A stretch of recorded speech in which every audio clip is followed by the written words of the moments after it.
a short series through the short book of Ruth. Just a little bit of reminder of what we're talking about in the context for this book. This book is a transition book between the time of the judges to the time of the kings. And so you notice that's where it's placed in your Bible is after Judges and before 1 Samuel, which begins talking about the time of the kings. And so it's recorded in the time of the kings, but it's used as a transition, the time of the judges, but it's used as a transition to talk about the lineage of King David and how God worked miraculously in that. And so this book is really just an ordinary story. And so we've called this God of the Ordinary. Ruth is just a very ordinary story. There's not a lot of miracles. There's not a lot of wow moments. It's simply people trying to survive and doing the best they can to serve God and care for each other. That doesn't mean that God's not active in the story. Rather, I hope that by reading this book, by reading through it and these sermons on it, I hope that you will begin to see how God is working in the midst and placed the bundle on him. And then he went back to town. And when Ruth came to her mother-in-law, Naomi, when Ruth came to her mother-in-law, Naomi asked, "How did it go, my daughter?" And she told her everything that Boaz had done for her. And she added, he gave me these 6 measures of barley, saying, "Don't go back to your mother-in-law empty-handed." And then Naomi said, "Wait, my daughter, until you find out what happens, for the man will not rest until the matter is settled today." So we see the chapter begins with a time of uncertainty as they're not sure where their next meals are going to come from, and it ends with a time of uncertainty as Naomi is calling Ruth to wait, to be patient. This whole book is one that's full of uncertainty. All that is familiar to Ruth has been taken away or left behind. She's lost her husband. She's lost her brother-in-law. She's lost her father-in-law. The only stable presence in her life since she has moved to this new land is Naomi. And she knows that Naomi is getting older. And so you can feel the uncertainty that she feels in this time. We know from last week that she began to find some stability in work as she was able to work in the field of Boaz. But now, in this part of the story, we see that he's winnowing the barley. That means he's threshing it out. He's getting it ready to be sold or to be used. And so that means that the harvest is over by this point. And you begin to see questions arising in Ruth and Naomi's heads. Not only is Ruth in this state of uncertainty, but so is Naomi. She is, again, everything she has either been taken away or given away. She and Elimelech would have sold off their family land before they moved to Moab. And now that he and her sons have all passed away, she has no way of getting that land back or working to sustain herself without somebody else stepping in. She is in a state of uncertainty. Questions like, what comes next? What are we going to do? Will we be able to survive? Would Ruth get another opportunity to work in a field again? All these questions were racing through their heads as Naomi is beginning to recognize that the harvest is drawing to a close. And she begins to think of practical ways that Ruth can find a more stable place. And in this, Naomi comes up with a plan. This plan as she thinks of Boaz and all the kindness that he has shown her and Ruth. She knows that he is a close relative, and she's aware that God has set in place a provision for those who are in difficult places, for a close relative to step in and provide. Those who are left destitute in their family could have some provision through the laws of the Old Testament. If you look at Leviticus chapter 25, verse 25, it talks about how a redeemer could come in and redeem the land and property. And in another place it talks about this guardian redeemer in the sense of levirate marriage, of marrying the closest relative who could, marrying this person who is left, this widow who is left. And so we begin to see all this kind of coming together as Ruth as Naomi is aware of this, but she's also very much aware that though Boaz has shown so much kindness up to this point in the story, he has not made the offer to step in as guardian redeemer. So she devises a plan to confront him with that reality. To place Ruth before him. She encourages Ruth to go to him in a vulnerable situation and demonstrate her need to be taken care of and her willingness to rely on him. She is to go lay down at his feet as a servant would, and then leave the rest up to him. Boy, that's more uncertainty there. How is he going to respond? This places her in such an uncertain place. Will he get upset for her being so bold? Will he take advantage of her in this vulnerable situation? Will he refuse to take on the risk of marrying her and caring for Naomi? And I think in Ruth's response, we learn some valuable lessons as to how we're called to respond in times of uncertainty. So Naomi presents this plan to Ruth, and Ruth responds, and I would say the first thing she responds with is obedience in love. And so in your notes on your bulletin, it just says obedience. You can add in love to that. Ruth willingly accepts this as a way for both her mother-in-law and her to be provided for. If you look at verse 10, in Boaz's response whenever he finds her, we see that this really wasn't her only option. He says, you could have went after some younger men. You could have found somebody that would have taken care of you outside of this responsibility as guardian redeemer. And yet, she chose not to do things her own way, but to find someone, rather than finding someone else who would marry her, but would leave. In that case, if she had done that, if she had gone outside of that, she would have left Naomi without the needed provision. It would not have restored the land that belonged to the family. It would not have continued the line of Elimelech. And so Ruth is not only aware of her own needs, but she's aware of Naomi's needs in this response. She's not only being obedient to her mother-in-law, but she's being obedient to God in his call to love Naomi as a sister, to love Naomi as a mother-in-law. Ruth looks beyond herself and sees the needs of Naomi. And she's already demonstrating that her love and her commitment for Naomi in many ways. And this choice to follow her to this new land, and this choice to now further demonstrate her love as she gets up and does as Naomi requests of her.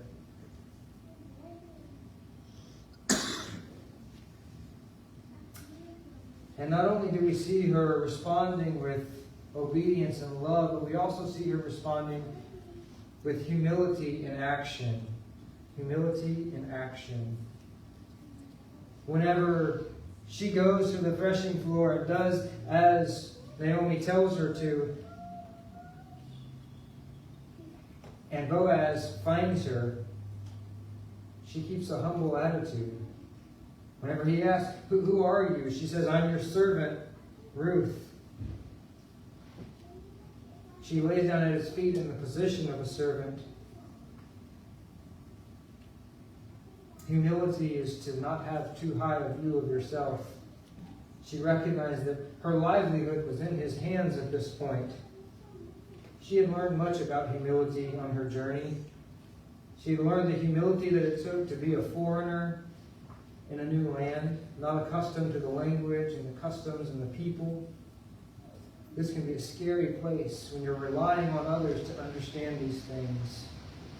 She knew the humility of being a widow in the ancient Near Eastern culture with no rights and no protection.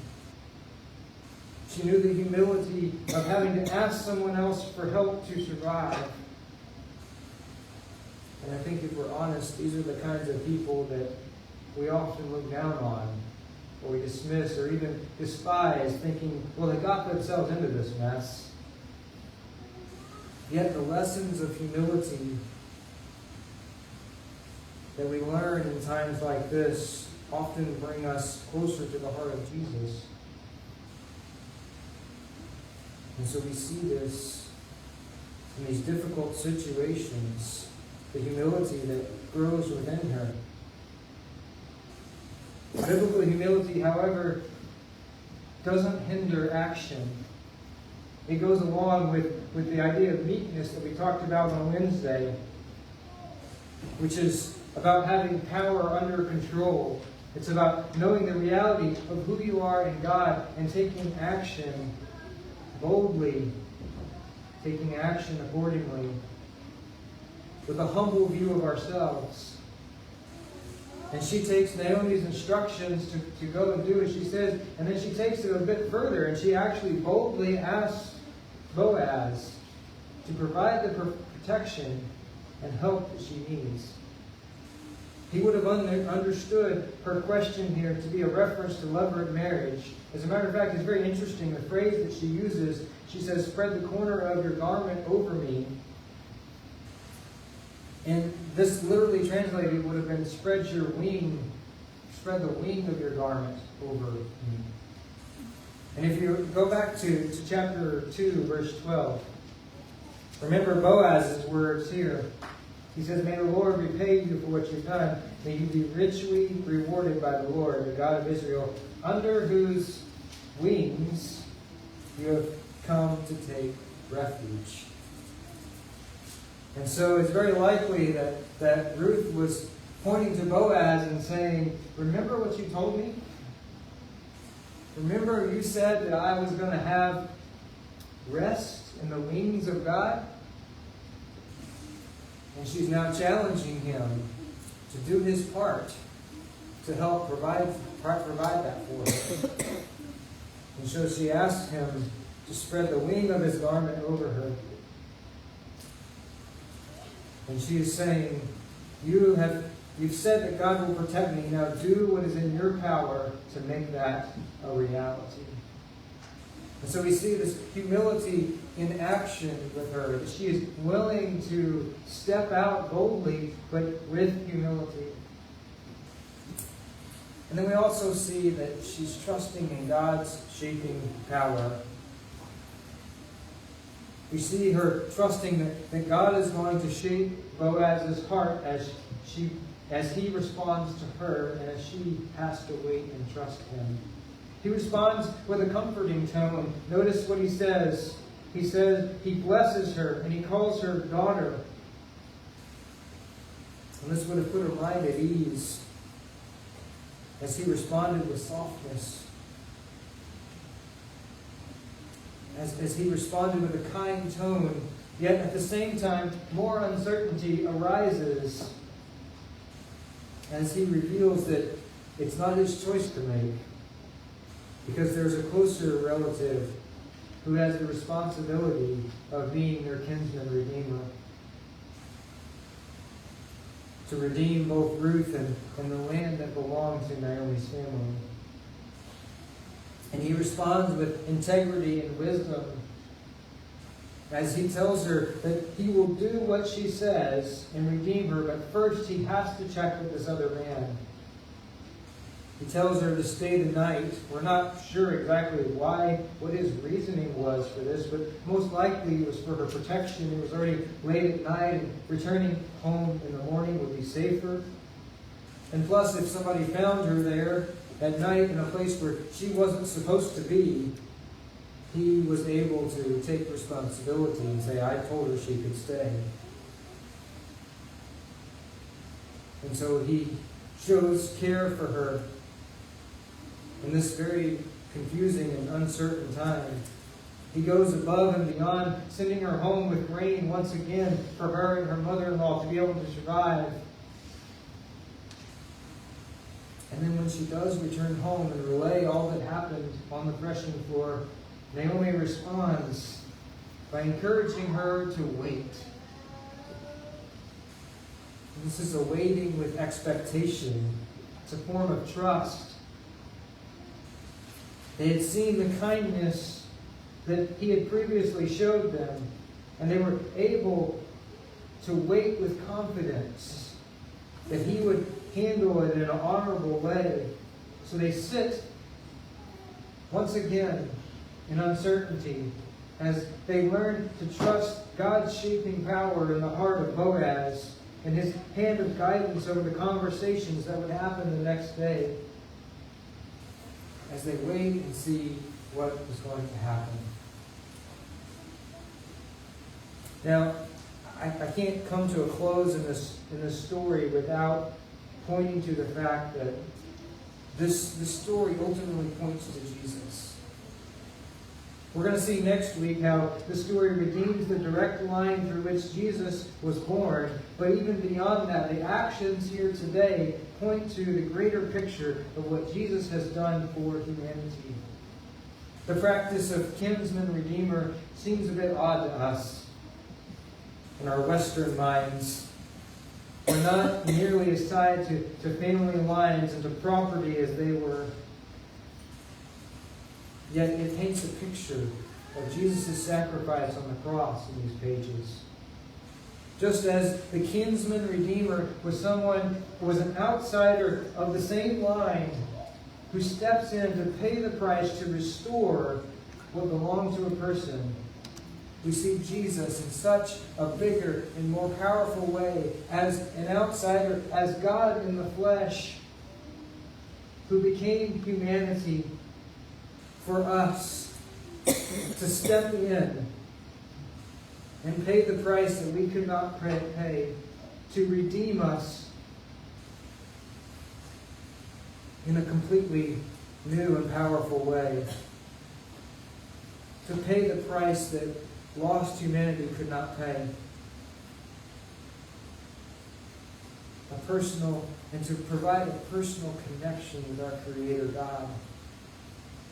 What sin and death took away, Jesus restored in his willingness to die in our place. He enables us to return to our true home, a place with God, just as Boaz enabled Naomi and Ruth to return and be accepted into Naomi's true homeland. And so it's a reminder, it's a picture of what Jesus has done for each of us. The reality is that this life that we face will bring many uncertainties. And how we respond to those uncertainties matters. It starts with a connection with God, the one who guides us through these moments. If you've not accepted the gift of life with God that Jesus has offered, I encourage you to not wait another day. Let him come in and redeem your life, to restore what has been lost and broken. He is more than willing to do that. All you need to do is open your heart to him and desire to know him.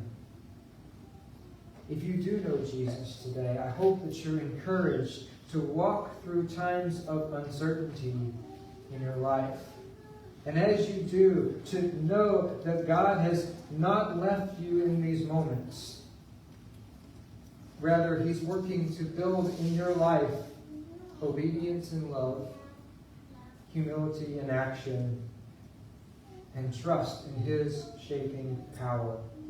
He is working in all the good and all the difficult moments of our life.